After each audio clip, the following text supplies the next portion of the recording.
Good evening, and welcome to the Robert Schuman Centre. My name is Eric Jones, and I have the great privilege of being director here. What we try to do at the Robert Schuman Centre is to take cutting-edge academic ideas and make them accessible and relevant to people in the public and private sector. In other words, we try to push the boundaries of knowledge out and then try to show people what they can do with that knowledge, rather than just offering it as something that they can learn and then try to remember. Now, the reason that we do that is because we believe that this kind of work only adds value if people can make use of it. And that's not a lesson that we came up with, it's a lesson that we learned. It's a lesson that we learned from all those scholar practitioners who came before us, who trained us, and who helped us better to understand that what we do is not just butterfly collecting, it's something that has real impact. And our speaker this evening is one of those scholars. Now, I say this as someone who started his career looking at small states and trying to understand how they interact with one another through exchange rate regimes. And there was really only one guy you would look at in the European context, and that was Niels Thygesen. But right next to Niels Thygesen was our speaker this evening, Loukas Tsoukalis. Loukas actually pioneered the study of the European snake mechanism and our understanding of how the political economy of monetary integration works in the 1970s. And he took that work and used it as the foundation for creating an understanding of the new European economy that was the basic textbook that we all read, studied, and then taught out of for many generations.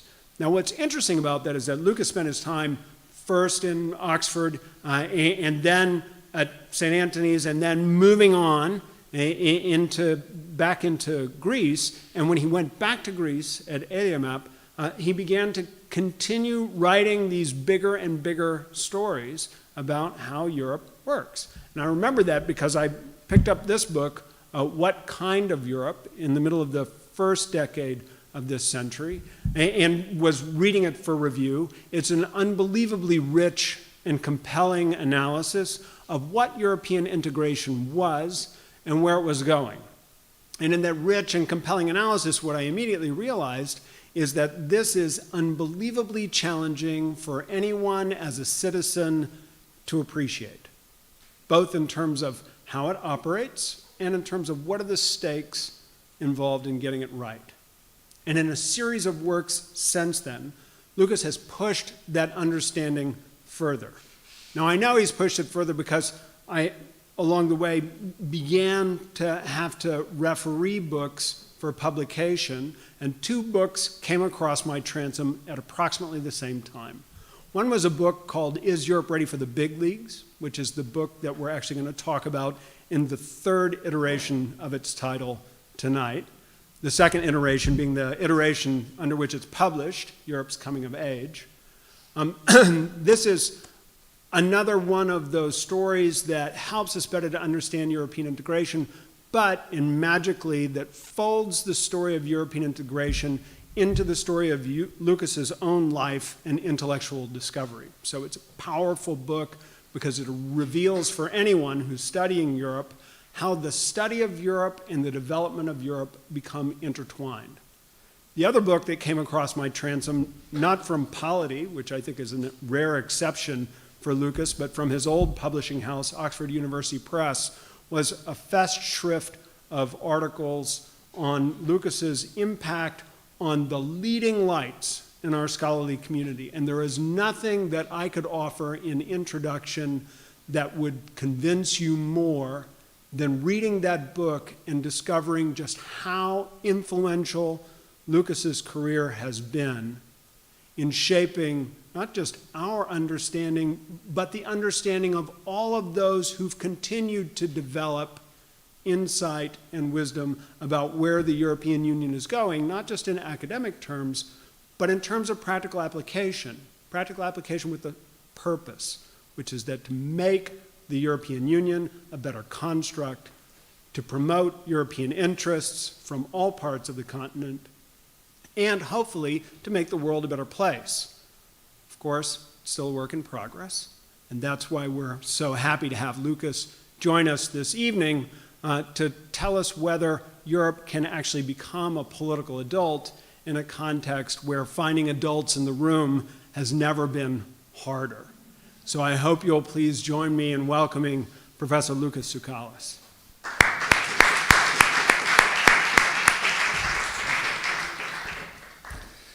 Well, it was a flattering introduction, to put it mildly.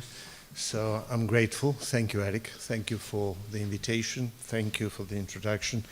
It's always a pleasure to be back at EUI, where I've spent several spells of my earlier life, and usually brief spells, but I have to reveal that several chapters of the new European economy were in fact written here.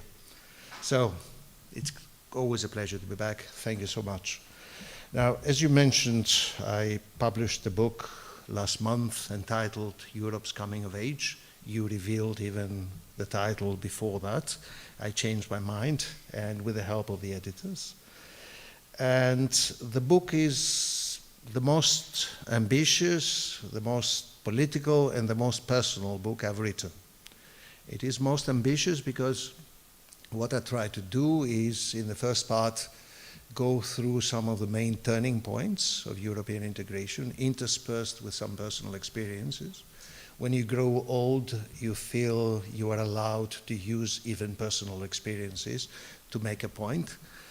And then in the second part, which is the most difficult, most challenging, is that I address what I consider to be the main challenges facing Europe. And those challenges include the growth of the Europe to become a proper international currency, dealing with income inequalities in our increasingly fragmented societies, climate change and green transition, foreign policy, and the democratic deficit. So anything you wanted to know and never dared to ask about Europe, which is very ambitious, and I tried to connect the dots. Whether I've been successful or not, it's not up to me to decide. So ambitious, personal, because I've used personal experiences, and most political, because I take a clear stand on most of those issues. I do not pretend, there is analysis, but I do not pretend to provide a value-free analysis, if value-free analysis were ever possible in social sciences.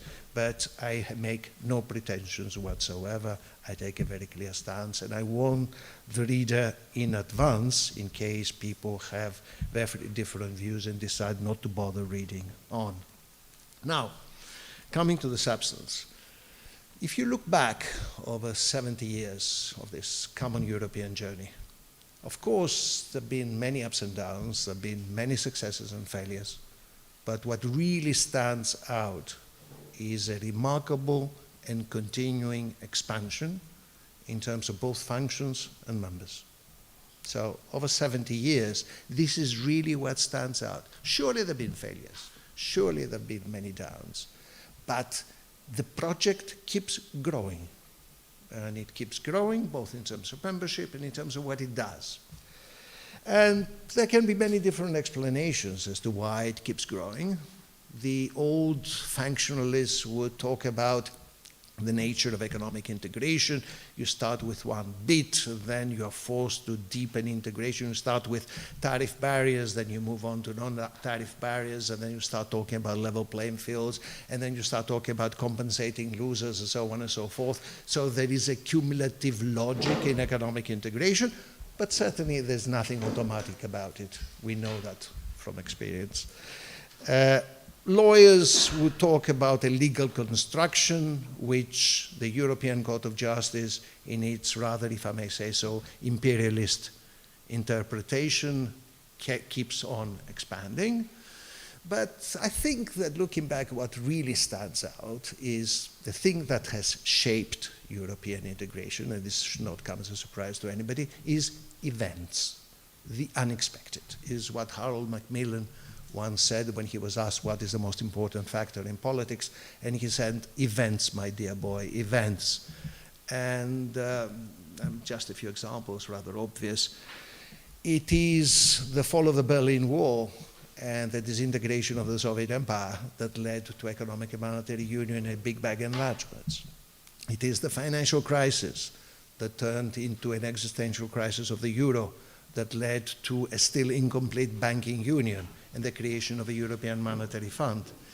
It is the pandemic that led to a very ambitious recovery program, Next Generation EU, with a strong redistributive bias, with mutualized EU debt. I mean, if somebody had said that the European Union would move on with common debt only as late as 2015, 2017, the reaction would have been, come on, wake up. These things don't happen. Yes, they do happen, and they have happened. And of course, now the big question is whether the Ukraine war will be yet one such event, bigger than others, that leads to a further acceleration of the process of European integration. Of course, we don't have the answer as yet. Things have not unfolded. But I think it should be fair to add that, judging from experience, what has been the most difficult for the European Union is to make the transition from soft to hard power. And that, therefore, may make us rather modest about our ambitions of the way we react to the latest big crisis. Now, the war, Russia's invasion of Ukraine, marks, among other things, the end of the post-Cold War era, or rather post-Cold War order. An order, the terms of which were essentially defined by those who won the Cold War, namely the West, led by the United States. But there is more than that, because Russia's invasion of Ukraine comes at the tail end of a succession of crises and important events that have led to big transformations. And I believe that more than just the end of the post-Cold War order in Europe, we should be talking about the end of an era. Now, let me try to explain very briefly what I mean by the end of an era by trying to define what the era was all about. Now, this era has lasted more than 30 years, between 30 to 40 years, depending on what is the main element on which you put the emphasis on. If you look back to what happened over the last 30 to 40 years, I believe there are two key elements that stand out. One is liberal market, rather market liberalization, added to globalization. So it's globalization in its liberal version. That's number one. And number two is US hegemony. Now, I submit to you that both are approaching the end, and there have been a number of events that have been transforming those two key elements. So let me say a few words about both of them. With Reagan and Thatcher, the pendulum started shifting from the state to the market, and this went on for a long time. And then with Deng Xiaoping, China became part of the global process. So it was economic liberalization plus the gradual integration of a very large country. And that was the era of globalization. Globalization with the emphasis on the liberal side. Now, this liberal version of globalization has been going through a number of changes in recent years. Let me enumerate a few of those challenges to the liberal economic order. First of all, the fact we realized, it took longer than others to realize that the gains and losses of economic liberalization and globalization were very unevenly distributed between countries, but even more so within countries. And this has contributed to the creation of divided, indeed fragmented societies in the Western world. That's the first thing. Then comes a financial crisis that exposes the weakness or the fragility of the old assumption that financial markets are stable and rational. If anybody had read any financial history, one wonders how they would have ever come to such a conclusion that financial markets are stable and rational, But that was the mantra that lasted for many, many years. Then climate. Climate change is the biggest market failures of all. And dealing with climate change requires the state to intervene to provide, essentially, to help provide a public good. And in this case, it is a global public good. Then comes a pandemic that puts the emphasis on the provision of global health, another public good. And now comes the invasion, where the emphasis shifts to defense. In other words, the point I'm trying to make is that in recent years, a series of crises and major events have shifted again, have moved the pendulum away from the market and towards the state.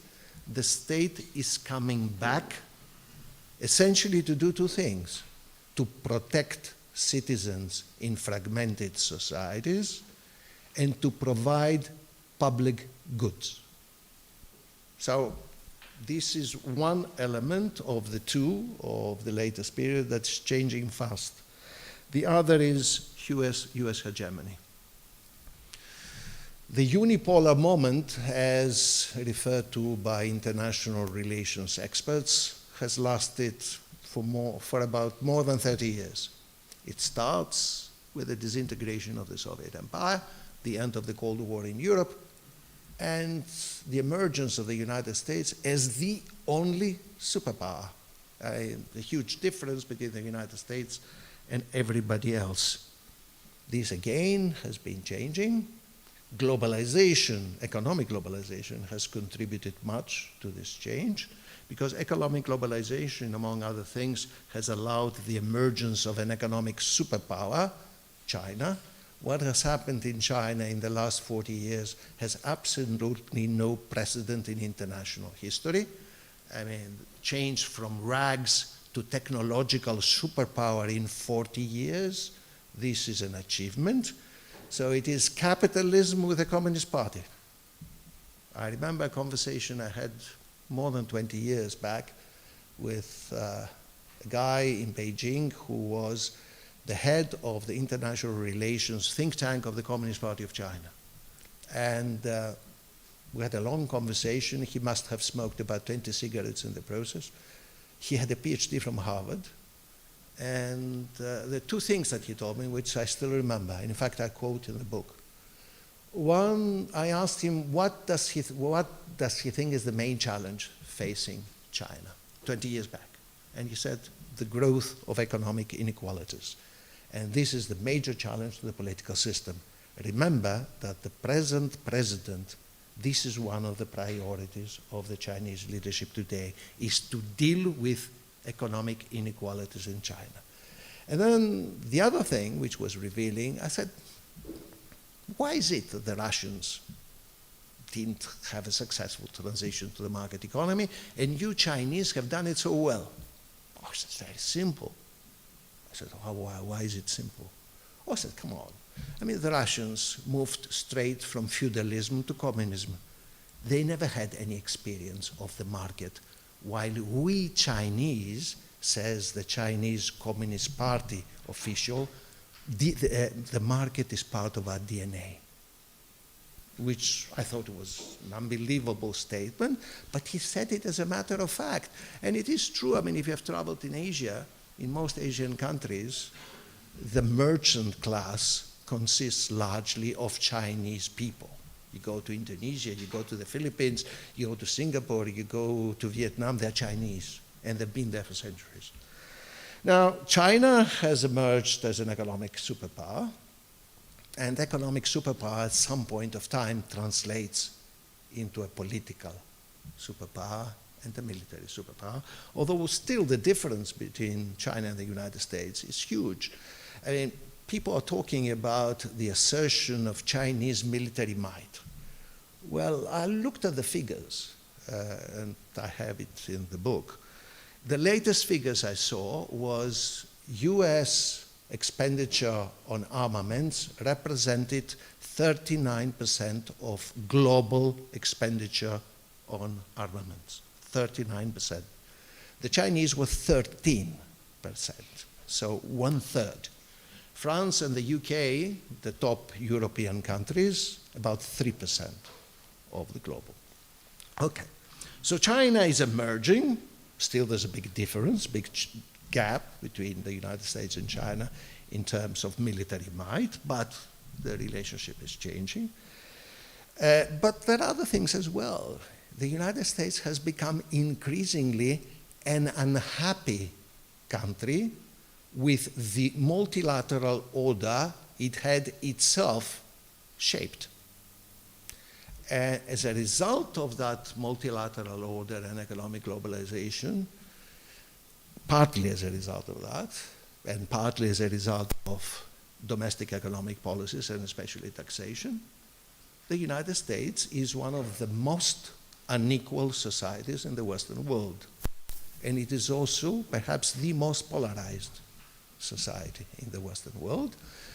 Trump was, I believe, largely the product of those internal divisions. He managed to convince those falling behind that he as a plutocrat would be the right person to defend their interests. He defended their interests by unilaterally ignoring multilateral rules, but he also reduced taxation for the richest in the United States, which probably was not part of the bargain, at least as seen by those left behind. So what we do have is a gradual shift of the tectonic plates, the geopolitical tectonic plates. The center of gravity is shifting towards Asia. China is emerging as a power. The United States is in absolutely no mood to allow China to challenge US hegemony. So we are faced with a very difficult and dangerous period of transition in the years to come. But the other thing is also the world, the United States, because of domestic reasons, is no longer willing to play policeman in different parts of the world. And furthermore, a large part of the rest of the world is not following the US and the Western lead. See what is happening, not only with Saudi Arabia and the other countries in the Gulf, but also see what is happening with India and a very large part of what used to be called the Third World in their unwillingness to endorse Western condemnations of Russia's invasion of Ukraine. They stay neutral. All right? So this is quite indicative. But there's something else also that is happening because of the shift in geopolitics. It is that security considerations are increasingly taking over from economic considerations in world affairs. To put it differently, international economic exchange is becoming increasingly politicized. And in that changing world, both in terms of state and market and a world of geopolitical shifts, Europe has to adjust. And the question is whether we'll be able to adjust and how. So let me move on to the second part of my talk tonight, which is to raise 5 questions that present the kind of big challenges facing Europe, at least how I see it. Let me come to the first question. I believe the first question would be as follows. Can the European Union adjust in a world in which regional integration increasingly parts ways from globalization? Or to put it in less sophisticated English terms, in a world in which regional integration and globalization move in opposite directions. Because I believe this is the world we are likely to be in, and we are already in. So while there is at least partial deglobalization, or at least a deceleration of the process of economic globalization, the pressure for Europe to become more united and stronger increases. So regionalism will be partly taking over from globalism. Now, in that world, the European Union, given also its internal political and social problems, will be called upon to try to reconcile, which is not an easy thing to do, economic interdependence with social cohesion and the ballot box. And this is not going to be easy at all. So this is one of, I believe, one of the big political challenges facing Europeans. I believe the era of free trade, even as an ideology, is kaput, is going. We are talking about different things now. It will be talking about freer trade with emphasis on what are the effects on societies and distribution of gains and losses, on security concerns, and so on and so forth. And therefore, the European Union will have to deliver, or has to be instrumental in delivering, together with national governments, protection of citizens and delivery of public goods. This is a very different mandate from the one we've been used to for decades. And I think there is another issue that is coming up, has already come up. I believe that taxation is going to be one of the big issues on the European agenda for years to come. Taxation, remember, was not meant to be an issue for Europe because the authors of the treaties in their collective wisdom and also representing political balance of power had introduced or rather had imposed unanimity. So with unanimity very little happens. Now taxation becomes a big issue because governments need to raise money.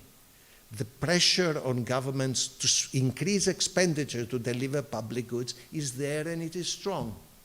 At the same time, in a world in which capital mobility is almost unlimited, there's so much arbitrage on different tax regimes, and there's so much tax evasion and tax avoidance by the richest and by the biggest multinationals that creates a big issue. I mean, where the hell are you going to get the money from? And taxation has already been on the agenda, and I believe it's going to be even more so on the agenda in the years to come. Now, second question. I mean, I leave them as questions. I raise some points, but hopefully we may have the opportunity to spend more time in discussion. The second is the European Union and Europe in general has been a pioneer in the fight against climate change. It has been all along, and it's something I believe that we Europeans should be proud of. Now, with the war in Ukraine and with the rise in energy prices, climate issues, at least for a short while, are likely to be on the back burner because there's a much more urgent priority, and this is to secure the energy needs of your countries, and given that you have to diversify from Russian gas and Russian oil, you have to resort to pretty polluting things. The big question is whether this is a short term and how long does short term last. Will Europe be able in the next few years to continue as a pioneer with the fight against climate change and also as a pioneer in international negotiations? And that is important because remember, if China is to be treated as a rival competitor or whatever else, there is no way you're going to handle climate change without the cooperation of China. China is the biggest producer of carbon dioxide on a per capita basis, certainly much behind the United States. But the US, Europe, and China represent more than 50% of carbon emissions. So you can't discuss climate change seriously without getting the Chinese on board. So you have to negotiate with the Chinese. The question is, will we be able to do so? And can Europe find a way of reminding also our transatlantic friends that there can be rivalry, there can be competition, but there are also a number of things where we have to discuss with the Chinese as partners, as fellow planet inhabitants. Now, number 3 question. Will the European Union continue to be an effective regulator in the field of high technology? Again, this is an area where Europe is ahead of everybody else in terms of regulation of high technology. Or will Europe, instead of being an effective regulator and a referee, end up being the turf on which American and Chinese high-tech multinationals fight it out? And you can guess that being the turf is never a very comfortable feeling. Remember that out of the top 15 high-tech multinationals in the world, not a single one is European. So can Europe continue being an effective referee if the game is played by others? And if the game is increasingly politicized, which means that the players on the field do not always respect the rules. So what can the referee do in such a situation? Now, talking about high tech means that the Europeans will need to talk not only about liberalization, but they will need to talk about industrial policies. They will need to talk about strategic autonomy, about export controls, and how far do you go in terms of export controls of microchips to China and other places, and so on and so forth. Very difficult, awkward questions for which Brussels is not prepared. I mean, these are not the sort of things that Europeans have much preparation for. 4th question. Will the European Union be able to continue to export Pax Europée to the less developed and less stable parts of the continent by taking more countries in? This is another word for enlargement. And most people in the literature, they say that enlargement has been the most successful European foreign policy, which is true.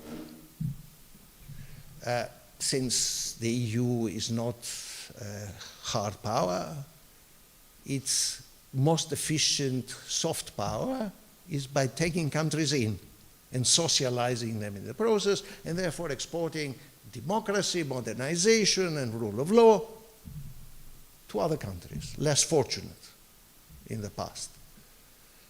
Yeah, but this is true, but it's also true that experience suggests that enlargement is not a magic potion to cure all ills. And it also comes at a big price. Now, to put it differently, if it's proved difficult to ensure rule of law and liberal democracy in a country such as Hungary, what makes you think it's going to be easier to do it with Albania and Montenegro? Honestly. If Cyprus has been a member of the European Union for almost 20 years and still remains a divided island, I'm not going to discuss at this stage whose fault it is, but I don't think it's just one side, one party's fault. What makes you think that enlargement will solve the problem of Bosnia and Herzegovina and make it into a unified, or rather functioning, political entity? And how many more weak members with weak rule of law, weak administrations, and everything else can you take before Brussels becoming the epitome of dysfunctionality and not being able to deliver anything? This is not an easy question. Remember, we have 5 countries in the Western Balkans that have been waiting for long to become members of the European Union. Now we have added to the list Ukraine and Moldova. Georgia is waiting. And once we give the green light, there will be more. Now, can the European Union keep on expanding without paying a price? And the price is, I believe, complete gridlock, incapacity to deliver anything.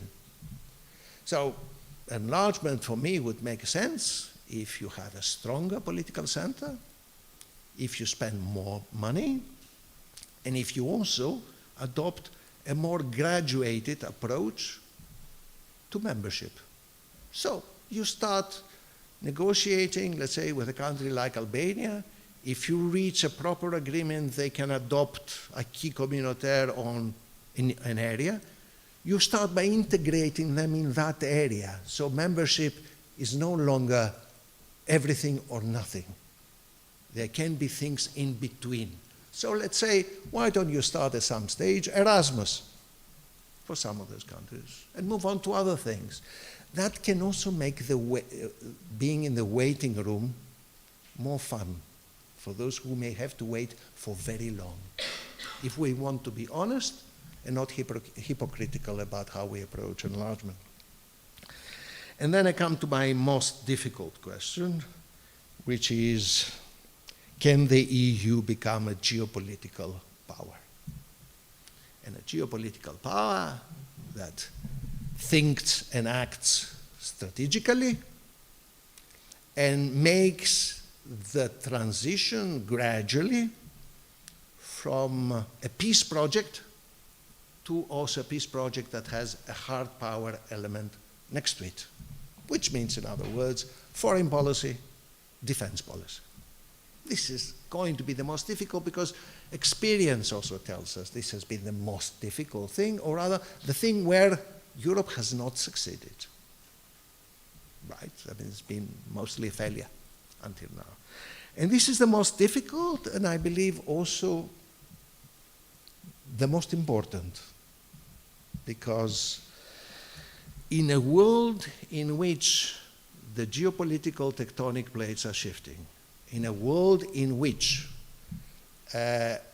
economics becomes increasingly politicized, and in a world in which your protector of last resort, namely the United States, has a deeply divided society, and US policy in the future remains a question mark, if you do not make serious progress in the area of foreign policy and defense, you will simply not be able at some stage to define and defend effectively individual freedoms, security, and way of life of Europeans. And that's, so in other words, that comes to my question for the lecture, can the European Union become a political adult? Of course, the epitome of adulthood is foreign policy and defense. It has always been. We have the currency, we have more or less the borders. The question is whether we have the army. And that may also mean Europe ceasing to be a free rider on American protection and creating gradually a more symmetrical relationship between the United States and Europe by creating a European defense pillar as part of the Atlantic Alliance. Remember also, to be honest, that most US administrations, when it came to the crunch in the past, were not in favor of a European defense pillar and of Europe as an entity within the Atlantic Alliance, for reasons that may be rather obvious. Okay. Now, my last point. How can we address all those challenges, and and most importantly, will we be able to move with 27 or less? Now, I believe on the most difficult issues, agreeing at 27 today is not a realistic option. The experience of the last 30 years tells us that we have had much more integration and much more differentiation. And most of the important decisions and initiatives were taken by a small group of countries that gradually expanded. This is true of the Eurozone, this is true of Schengen, this is true of several other things. So I personally believe that coalitions of willing and able with France and Germany at the center is the answer, because the alternative is nothing. Waiting for Mr. Orban to lift his veto of foreign policy, or any Orban, is really waiting for Godot. You know, the famous play of Samuel Beckett, Godot never arrives. So, and if it is the French or the Germans who lead, because remember, this is how it worked with monetary union, this is how it worked with the next generation EU, the key question is whether the Germans are prepared to play ball together with the French, because the French with Macron are clearly willing to play the game. The question is whether they have a partner. So I believe that the future for Europe in the next few years lies mostly, or rather the decision for the future lies in Berlin, whether Germany is prepared to approach France and take joint initiatives that may gradually transform the European scene. And my last word, am I an optimist? My way of answering that question is by referring to Gramsci. I'm a pessimist of the intellect and an optimist of the will. So that's why my book does not have a question mark. Okay, thank you very much.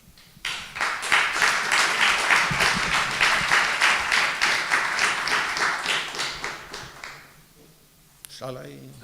So that's terrific. I think we didn't practice this part as much as we will next time. And that's that we do have time for your questions and comments. We also have questions and comments coming in from the audience online. So what I'm going to do, Loukas, is I'm going to ask a first question while people prepare their thoughts. In the audience, I believe we'll need to be able to move a microphone around. So if you could wait for the microphone in order to ask your question so that our online colleagues can respond.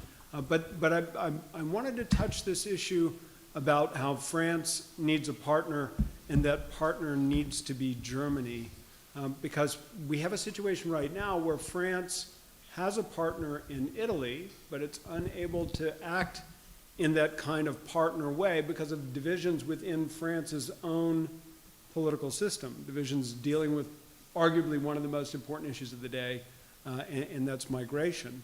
So I guess if France is divided on that central issue, and we know Germany is divided on Russia, do we have any European countries that are coherent enough to partner with any other European countries in ways that you might imagine are necessary to achieve this kind of political unity in the security space? So I respond? You respond, and then I'm going to collect names. Yeah. As expected from you, that's a difficult question. Macron is certainly weaker than he used to be in his first term. He no longer controls l'Assemblée nationale. Still, a French president on foreign policy enjoys considerable margin of maneuver, because French presidents are elected monarchs for 5 years. But it is true that I used to say before 2022 that Macron was the only European leader that had a plan, a vision, and a relative weight. Everybody else was in a different category, because they probably either did not have the weight, or did not have the plan, or did not have the vision, or all three at the same time. Now, the picture is more complicated. Macron is weaker, but I think that Macron is ready to take more initiatives as far as energy policy is concerned, assuming that he reads some response from Berlin. The German government is divided. We lost an Italian government that could play ball as a pioneer because Draghi is no longer. I mean, Meloni has certainly looks like a tamed Eurosceptic, at least in the beginning, but it's not Draghi. So Italy may not be the country to be a pioneer in terms of European initiatives. So the scene is more difficult, but sometimes big crises, big events create their own momentum. Because Europe is faced with, I mean, look at what is happening now with the crisis in Ukraine. Who is paying, apart from the poor Ukrainians, of course? Of course, the biggest victim is the Ukrainians, the second victim is the Russians, and the third overall is Europe, because the specter of the war is back, energy prices are very high, energy dependence has changed, but it is very high for Europe. Inflation is going up, the prospects for economic recession are high, and there's also a serious effect on economic competitiveness for European companies. This is the continent that is paying the biggest price for the war in Ukraine. Right? So Europeans are faced with a challenge. Whether they rise up to it, it's a question. I don't know. For the time being, it doesn't look very optimistic, I have to confess. So on that pessimistic note, what I can say more optimistically is that we have lots of questions. So I propose to take, if it's okay with you, questions in little groups of 3. We have Veronica, Jonathan, and then our own President Renaud. So Veronica, do you want to start? Thank you for your thoughts. You mentioned that security concerns in this new world order, security concerns would take over economic concerns. And at the same time, you mentioned that US hegemony will decline or be lost entirely. I wonder whether the fact that the US is the #1 military power, as you also mentioned, wouldn't in fact push in the opposite direction and increase the asymmetry between the EU and the US rather than remove the US as the hegemon. I forgot to say, just for the benefit of our audience online, if you could announce who you are. That was Veronica Angel, who's a visiting fellow here, but also a lecturer at Johns Hopkins. Jonathan. Yeah, so Jonathan Zeitlin, I'm another visiting fellow and emeritus professor at the University of Amsterdam, where we had the pleasure to host you at our inaugural event for our European Centre some years ago. So I have 2 questions for you. One is, I guess, what could be called the finalité of European integration. You said pretty clearly the EU needs to become a geopolitical power. Does that also mean that the EU has to become a state? And would that be a fundamental transformation of European integration as we have known it until today? My second question is about differentiated integration. And you said also very clearly that you think that the future will be more differentiation because we have veto players like Orban. So I have just been part of one of 3 big projects on differentiated integration funded by the Commission, the one that was led from here. And my reading of the academic findings of these projects is actually that while differentiated integration has had a valuable part to play in the past with the Euro and the Schengen zone especially, that we are not really seeing further developments in terms of differentiation, and they're mostly temporary and they expire. So if the problem is Orban or other veto players, might it not be that the future to deal with them is to isolate and suspend rather than go out in the direction of the vanguard types of differentiation? And it may be that certainly Poland and Hungary are no longer the Siamese twins of a liberalism that they seemed to be in the past, and that may make that easier. I wonder what you think about that. I think, Loukas, I think we should break at this one. Yeah. Now, the politicization of economics and the asymmetry of power. The war until now has increased the asymmetry between the United States and Europe. Europe is much more dependent on the United States. Putin invaded Ukraine. There is no doubt about it. And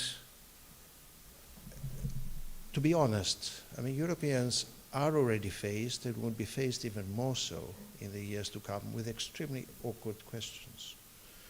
If the United States insists on a more radical economic decoupling with China, I believe it is not in the interest of Europeans to follow, because Europeans are much more dependent on international economic exchange than the Americans.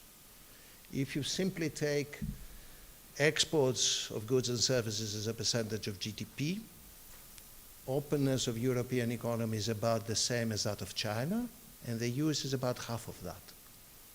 All right? I believe that it is not realistic to talk seriously about decoupling from China, even for the Americans, but it is certainly not realistic at all for the Europeans.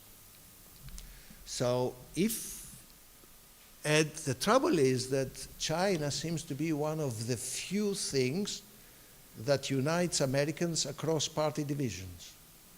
I mean, there's hardly anything on which the American political system agrees today. One of the very few things they agree is China. Bash China, right? Now, of course, I mean, China has a Communist Party, but it has had a Communist Party all along, right? This is not new.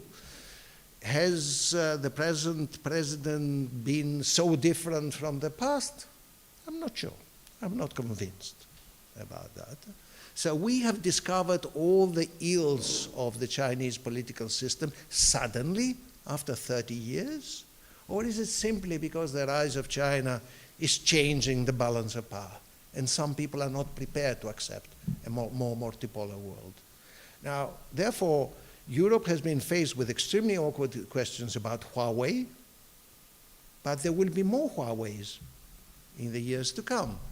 And our security dependence of the United States will reduce the margin of maneuver of Europeans to say that on some issues our interests may not in fact be identical with our partner across the Atlantic.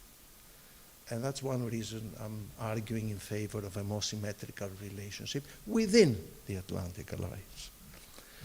So now, your question, finalité politique. I don't talk about the European state because I don't want to frighten people. All right. Okay. I think I'm a federalist, but this is a confession I've never made in public. All right. But I don't think it helps much. It's better to leave it vague and we move on and see what happens. Europe is never going to become a proper nation state. It's impossible and it's not even desirable. I mean, our history is so diverse that it doesn't make much sense. So we have some federal elements. I mean, the ECB is the federal institution par excellence, right? And it was a central bank that was in a straitjacket in the treaty, and it is crises that have taken off the straitjacket. It has forced member countries to accept the ECB as a proper central bank. So we said in the past that we don't believe in common debt, we don't believe in transfers, we don't believe in redistribution, yet when it becomes necessary, we keep doing it. So we will be moving now. Ukraine and the war is a bigger thing. It's more difficult.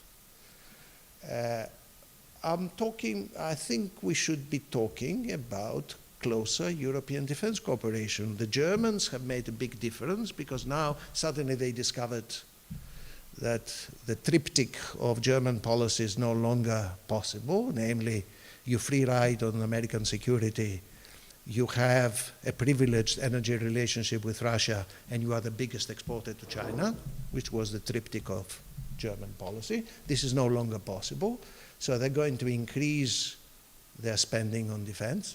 But I was really hoping there was going to be more joint procurement and more defense cooperation in armaments inside Europe if we really believe in the need to create a European defense pillar, and this is not so far happening. Right? Of course you will buy some armaments from the United States, of course, but not most of it, not all of it.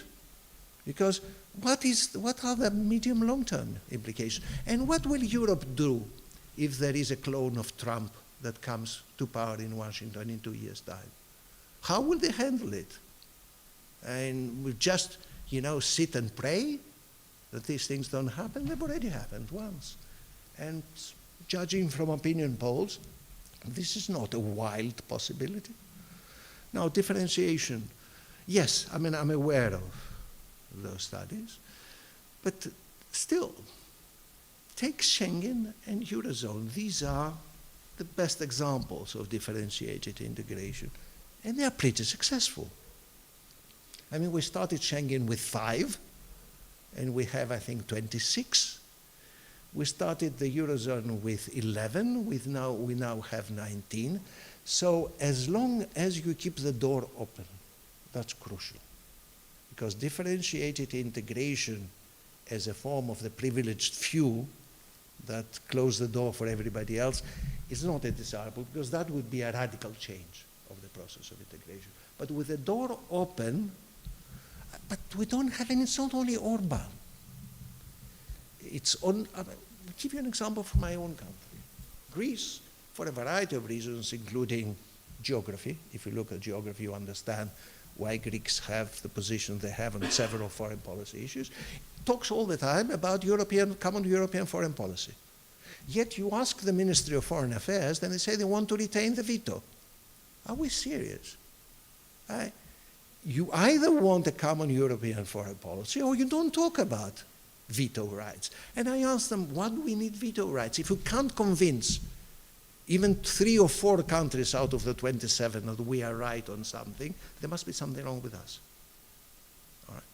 So I think that on foreign policy you need increasingly QMV. And I'm glad to read in the coalition document of the German government that the German government believes in more QMV in foreign policy cooperation. So let's make it a practice. And if we are not capable of introducing it legally, let's have 15, 20 countries that issue common statements, and you start from there. And then it will be difficult for the 1 or 2, 3 others to be left out. I don't see any other alternative. So, Renaud, and then Claudio. Thank you. Well, I'm Renaud Douze, currently the principal of the EUI, but most fundamentally a European integration scholar.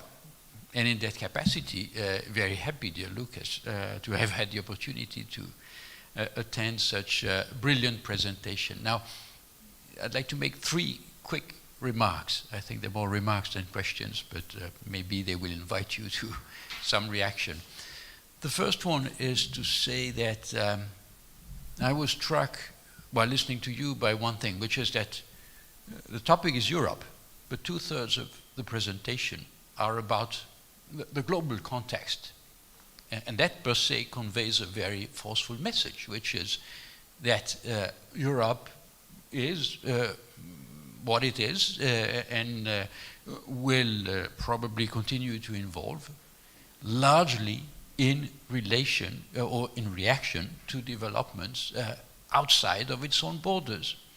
I emphasize this because I hear nowadays very often let's say, remarks about Europe's inward-looking character, which it does have, but I think what we heard today is a very strong and powerful reminder of the fact that from the very beginning, because the situation was no different in the 1950s, it is in reaction to all sorts of external challenges that what has seen the light of the day has been initiated.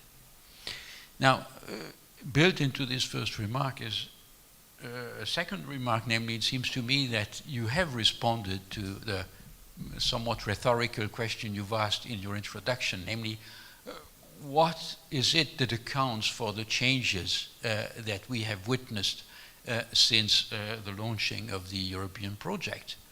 Because when talking about the future, you've listed an impressive series of challenges, and implicitly, it seems to me, what emerges from this is that what Europe is or fails to be is determined by the way it addresses the challenges it is faced with.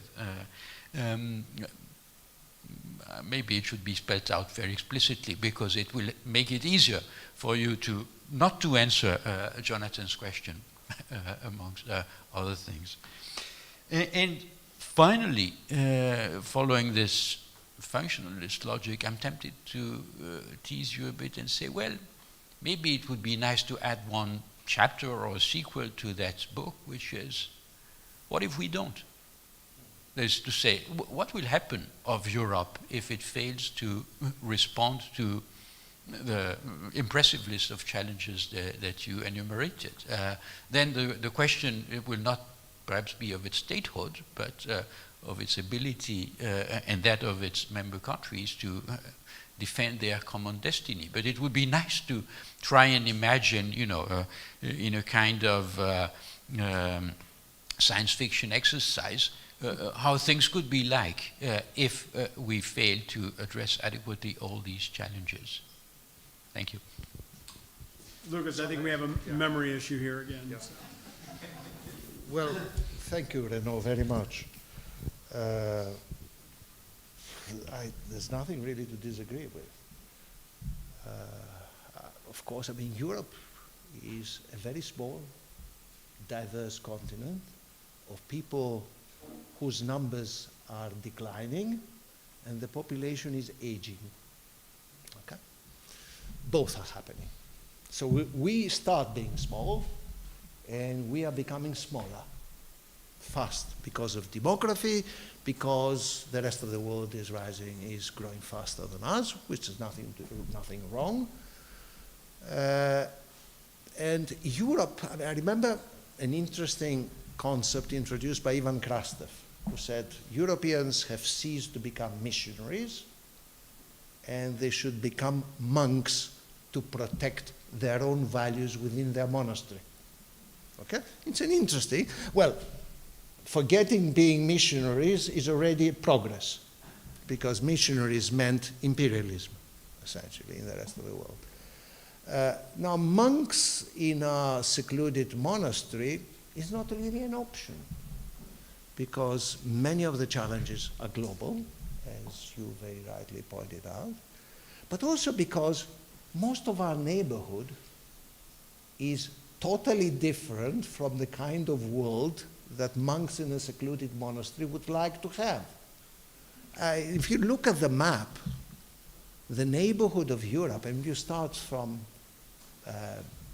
Belarus, go down Middle East and Africa, is an extremely unstable region with unresolved conflicts, sometimes semi-failed states, and in the south, in Africa, with a demographic explosion.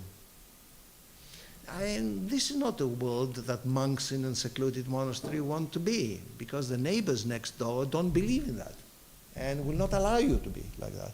So true, I mean, Europe is a small part, and an ever smaller part of big world.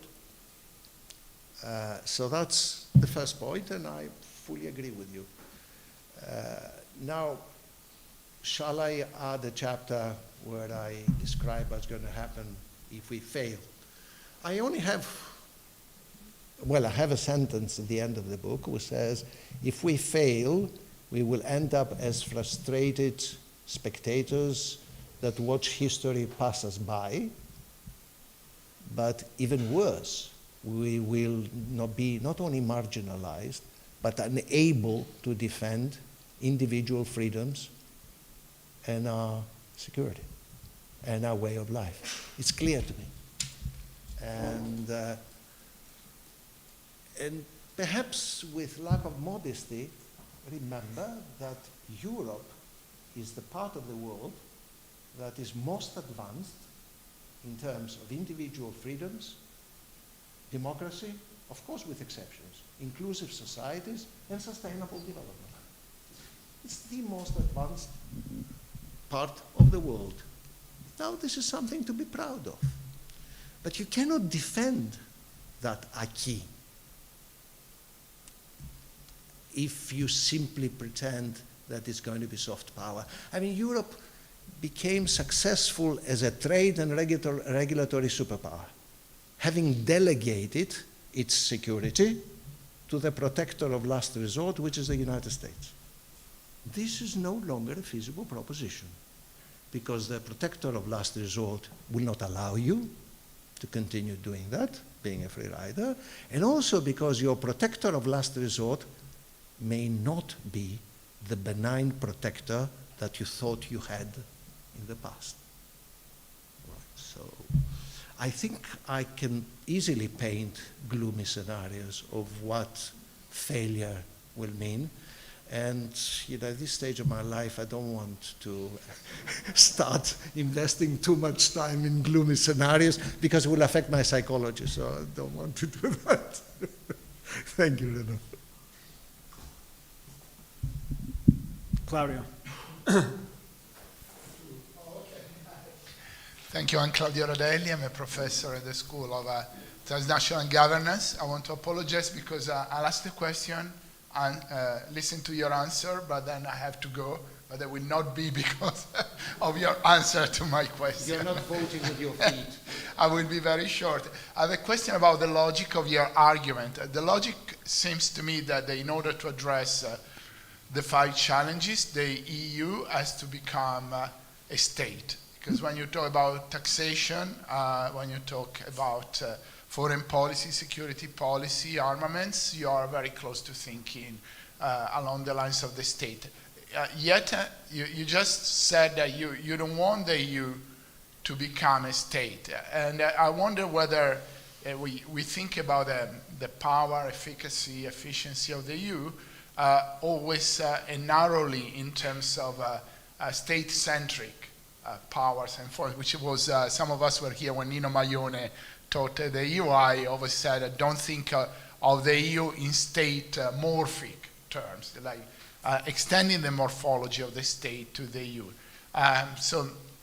If, however, that's the logic in your argument, I was struck by the absence of the term democracy, because surely there has to be an element of democratization if the EU has to answer the 5 questions and get the people with the EU and not alienate these people. And so perhaps there is something on democracy that I was expecting to hear in your remarks. Thank you.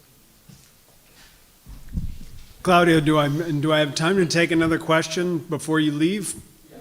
Okay, Christos.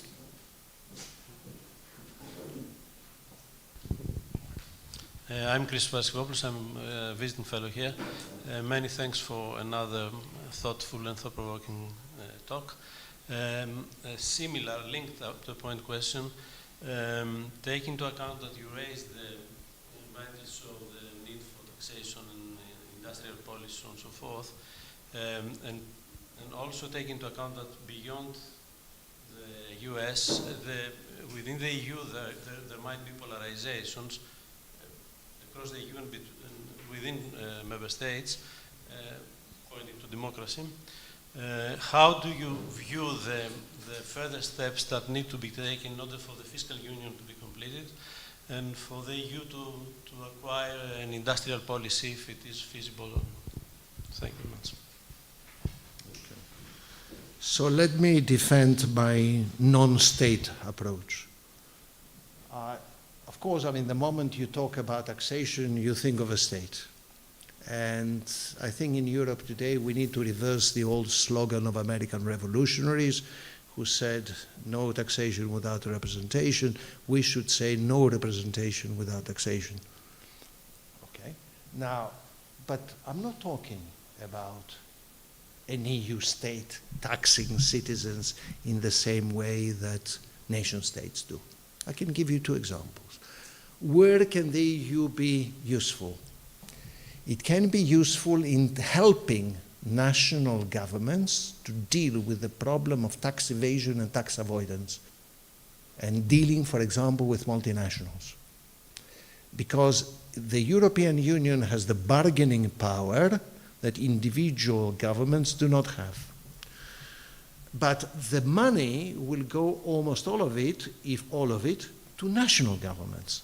So the European Union would be useful in complementing the role of...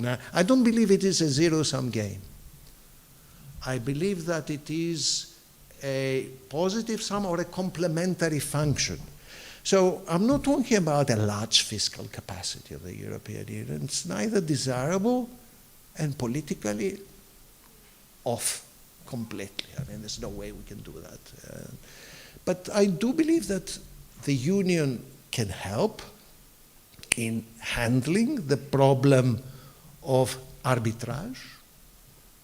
I mean, today we have a situation which, for economists, makes absolutely no sense. It makes no economic sense to have a single market with capital mobility and sovereign tax regimes. Completely sovereign, uncoordinated taxation. In economics, it makes no sense whatsoever. And yet, this is the one we have. All right? And it is a matter of social justice, but it is also a matter of helping national governments to raise more money to deal with their needs. No, but we could have a bit of European taxes. For example, carbon adjustment mechanism. Okay? I mean, or carbon taxes, part of those carbon taxes could go to the European Union, and it makes sense because, after all, I mean, carbon dioxide, it does not stop at the border, right? It moves. So it would make sense for the European Union to have a bit of that, apart from anything else, to help it also repay the debt we have already incurred to finance Next Generation EU, because we haven't yet decided how we're going to pay back the money. We leave it for later, all right? So I'm not talking about the state. Defense, if we manage to do halfway the cooperation within Europe that we have, kind of military cooperation within NATO, I would be happy. Now, does membership of the European Union mean we have a superstate in NATO? Well, perhaps you might argue there's the United States and the rest. But still, you can talk in terms of joint procurement, increasingly. You can talk about common defense projects without creating a proper state. Proper state, if it's something to be discussed in the next 100 years, well, I won't be around. Okay, so, but I don't think it is really the issue that we need to deal with. Oh, democracy, yes, yes, there you have a point.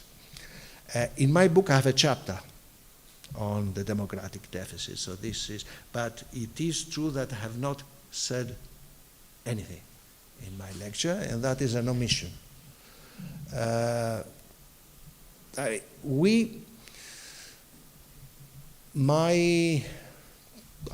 Teacher is a strong word because I started as an economist, and one of the people I deeply respect is Yves Meny, and who is the former predecessor of Renault and others also, Schuman Centre.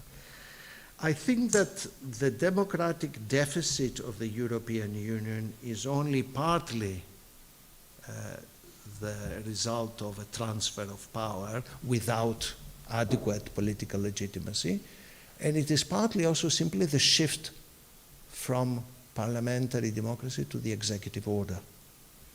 And that is a problem, but Stefano Bardolini knows. I'm very cautious, because already as an economist, I've been daring in moving in these areas. But faced with people like you here who are experts on democracy, I better shut up. So I have 3 more names on my list, and while the microphone goes to Gabi, who will be the next, I want to ask a question that I'm inspired by this lively commentary that we have going online. There are participants watching this live stream. One of them, Bart Connolly, has been putting a large number of comments that make me wonder if we do have, given the divisions within Europe, right, if we do get the kind of centralization that you imagine, particularly in terms of common foreign and security policy, to what extent should we be safe in assuming that this would be a benign hegemonic influence, either in terms of guiding conversations and pushing a foreign policy agenda within Europe itself, or in terms of its impact on the outside world? And Bart's question in more precise terms is, you know, the European Union, when it engages in the outside world and globalization, to what extent is it morally complicit in the kind of sweatshop labor and abuse of individuals that we know are responsible? Well, Krastev talks about monks, but I think there are monks who believe in St. Augustine's maxim, God give me virtue, but not today and not tomorrow, in the distant future. All right, so sure, but I don't know. But I think that the Europeans do not have the Manichaean approach that some other unnamed countries have in their attitude towards foreign policy. They've stopped being missionaries. They are sort of realpolitik type, but of course we would have to fight within Europe as to the direction that such an increasingly common foreign policy takes. I don't take it for granted. I'm not taking it for granted that Europeans are somehow more civilized, more peaceful, and all the rest than everybody else. You know, that would be an insult to everybody else. Bach, here we go. Gabi Umbach, part-time professor at the Robert Schuman Centre. Thank you very much, Loukas, for your presentation. And I assume that my question goes a bit into the direction of the previous question. If we look into increasingly multimodal, fragmented, potentially minilateral global governance, and the need for a grand strategy or a geopolitical strategy of the European Union, which position for conditionality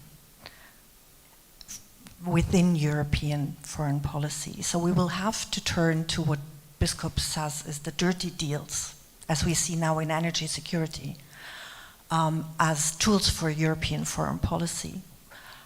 When do we tackle the question of how in the future we can champion democracy, rule of law, human rights in an equal way across internal policies and external ones? Will we have to approach a moment where we have a don't go there discussion within Europe and a never mind view outside? What do we do with the essence, with the ideational essence of being European in the future? Thank you. Gabi, could you just hand the microphone to the gentleman with the beard right behind you? Odysseus. Hello, and thank you very much. My name is Odysseus Konstantinakos, and I'm a PhD candidate here at the SPS department. And I want to pick up from where Claudio Radaelli left his question on European democracy, because it was also my impression that it was missing from your overarching narrative of where the EU is going and what our challenges it's facing. But then thinking again, you alluded to democracy, but in a different way, and with a negative connotation, if I'm not mistaken. Correct me if I'm wrong. And this was politicization. You talked a lot about politicization. And in a democracy, inherently, there is politicization. If there isn't, it's not a democracy. There is no contingency. But there is something negative in the way you speak about politicization.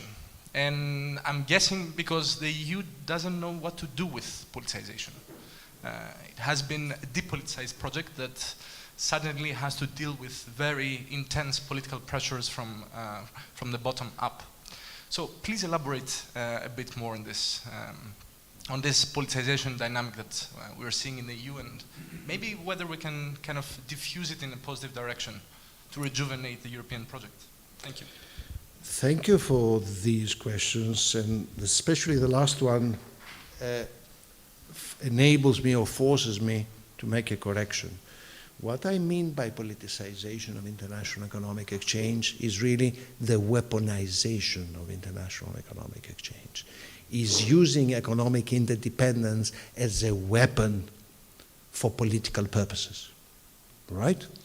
So, for example, unilateral export controls,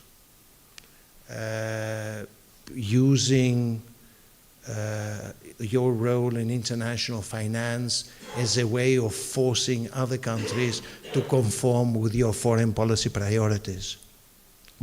These are the things that I have in mind. So increasingly, international economic exchange being an area where the predominant question is not economic efficiency, but it is security considerations.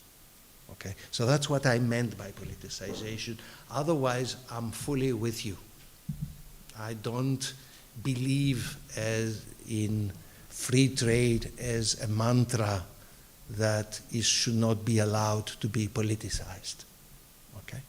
Because especially knowing today, and we should have known it in the past, free trade has also unequal effects within countries, and unless you are able to deal with those unequal effects, free trade may no longer be politically sustainable. Now, on conditionality and exporting our values, again, delicate areas. My response would be as follows. For many years, there was an implicit division of labor in which Brussels played the saint and member governments did the dirty work in terms of foreign policy.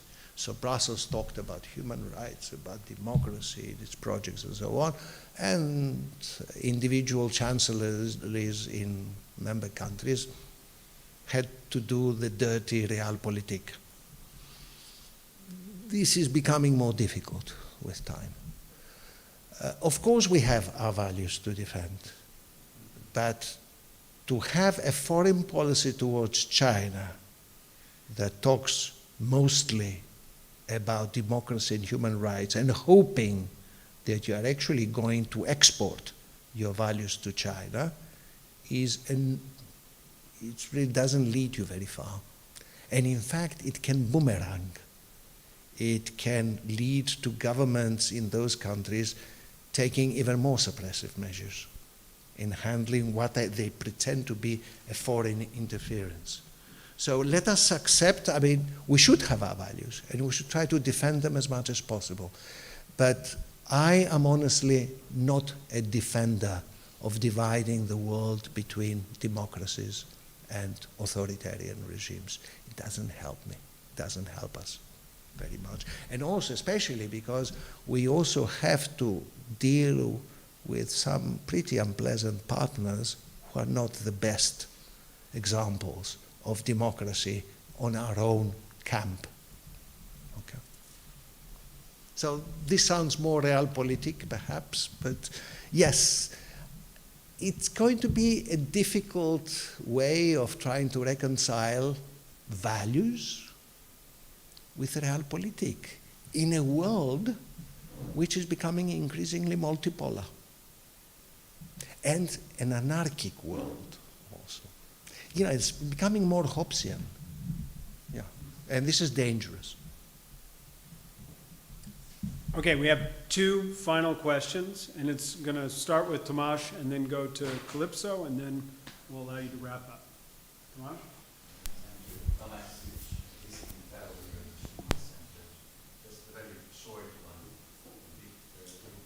to these latest thoughts.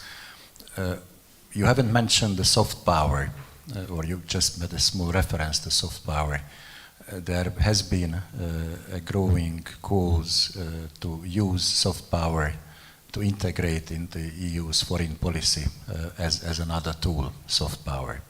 What would you think about this in this very gloomy context? I mean, I fully agree with your very clear analysis and the necessity to develop hard power. Still, if you look at Ukraine or many other parts of the world, I mean, this is also a cultural war, a war on identity. So there is not much talk about this, but in the background, it's an extremely important element. And do you have any thoughts to share with us on this subject? Tomasz, could you hand the microphone to Calypso? Super, thank you. I'm Calypso Nikolaidis. Thank you, Loukas, for presenting us with a very, very inspiring book. I just wanted to put two questions to you. One is, we are still in the middle of COP27 in Egypt, and if there's anything that excites, our children, who are more or less the same age, but also our students, it's COP27. And there, would we not agree that the EU is neither a missionary nor a monk, nor even a model? It's just one of the partners that needs to be consistent with itself. And so in this story, the new approach to multilateralism could even probably inspire the EU itself, because it's very bottom-up, where it's about national contributions, rather than and voluntary national contributions from all sorts of actors. And so you told us, you warned us very rightly about weaponized interdependence, and we can agree on that. What the EU is doing now with, for instance, a new directive on due diligence, is using its supply chain to really try to affect other countries. It's hard not to agree with that, but one question is whether and to what extent there is a risk that that too will be weaponized, that too looks like imposing your model. How do we draw the line? How do we talk to the global south in that very complex and difficult balance? So that's one kind of, in a way, follow-up question from what Gabby was asking. And my second question, I couldn't resist, is about enlargement. I don't think anyone has kind of pushed back, really. And it's interesting that, yes, you're a European, but you're also a Greek. We had the Thessaloniki summit, and Greek's government, one after another, are rather at one end of the spectrum in pushing for enlargement to Southeast Europe. And you said, well, can we really afford to take in more and more weak, unstable countries? But of course, there's an argument in the field out there that the EU tends to also sometimes export instability by exporting the management of its borders further and further, by creating some vacuums. We know how important Russia is. We have scholars here who work on this, in the region, from the places. Yes, EU does a lot, but there is an argument to be said that these countries would be much more stable if their prospects for enlargement would be real. And indeed, if the EU had a better way of managing migration, and of course we're talking at a moment when France and Italy still haven't really resolved their spat, but it's a much deeper and structural problem, the issue of migration. And for sure, we're not a state because we don't have common border management. So what do we do about, what about enlargement in that bigger context?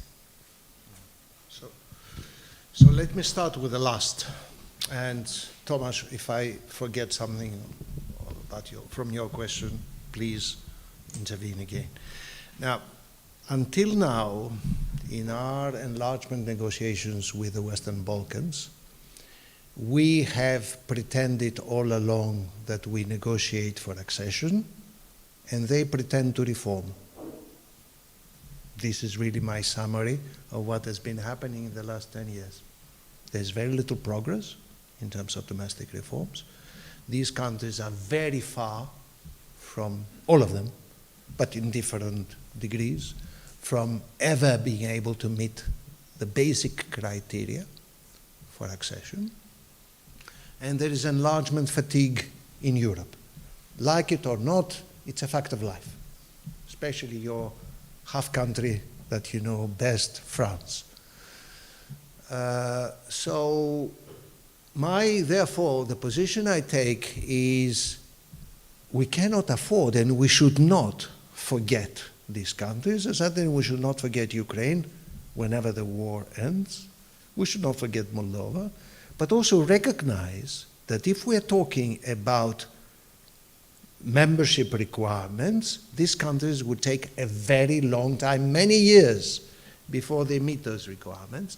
And allowing them in the present system, I believe would be disastrous. So that's why I present as an alternative the strengthening of the Brussels Centre. So let us agree, do we want enlargement? Yes, if we do want enlargement, we have to make the European Union more functional. Because if it is dysfunctional already with 27, imagine how dysfunctional it's going to be with 35, that includes Albania, Montenegro, and other countries and Moldova. Right? And this is not undiplomatic, it's really facts. Okay, so we need a stronger center.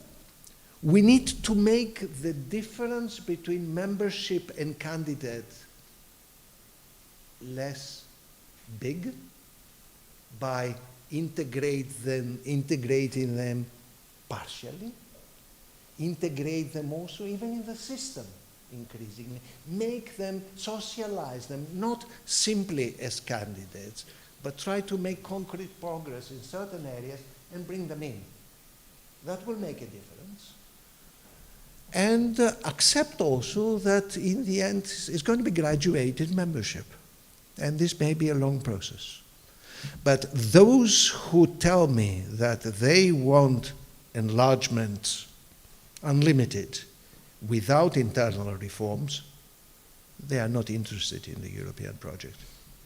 And there's one country, if I may say so, politically incorrectly, that used to be in favor of that line, and that was the UK. The more the merrier. Okay, the more the merrier with a dysfunctional centre. Well, I'm not in favor of that. Now, on climate, so the European Union has an interest in trying to bring countries and make them more part of a coalition to fight climate change, right? But as you know better than I do, one of the big issues with climate change is distribution. Who is going to pay for whom? And it is a distributional issue between countries. You know, you have the third world that comes and says, well, I mean, the mess we are in is the result of your industrialization for the last 2 centuries. Why should I, Tanzania or whoever, have to pay a price or forego industrialization because you messed up the planet for the last 2 centuries? And it is also distributional between generations. I mean, we are being asked, our generation, to incur sacrifices to make for a livable planet for our children. That's not easy. I mean, you can do it for your children, but not for the children of the others. All right? Usually that's how people react. So I believe that Europe, given its experience, its history, can continue being a pioneer. Now we have a US administration that plays ball, and this is great. We have to get the Chinese much more directly involved in that process. I'm a believer in the creation of a climate club, an international climate club, North House idea, that creates a club that essentially sets standards to fight climate change and also provides both incentives and sanctions for those who do not. So I think I'm in favor of carbon adjustment mechanism, because otherwise it's going to be unfair competition for European producers. Now, soft power. Yes, I mean, Europe has been a soft power, but we tend to exaggerate how much of a soft power and how effective a soft power we've been. And other countries expose our hypocrisy often, okay? So yes, sure, but I think the beauty of European Venus is not enough to change the world. You need also some weapons. So it's a pretty looking Venus with a few weapons to make a difference, because otherwise it's going to be marginalization, I believe. Well, Loukas, I have to thank you so much for what's been an incredibly stimulating conversation. I should also thank George Papakonstantinou and the School of Transnational Governance who are co-hosting this event. This is an event that's important for the EUI as a community as a whole. I hope that our colleagues online have enjoyed it. Unfortunately, their applause you will not hear, so you'll just have to imagine what that sounds like. For the room, though, I'm sure we can compensate. So thank you.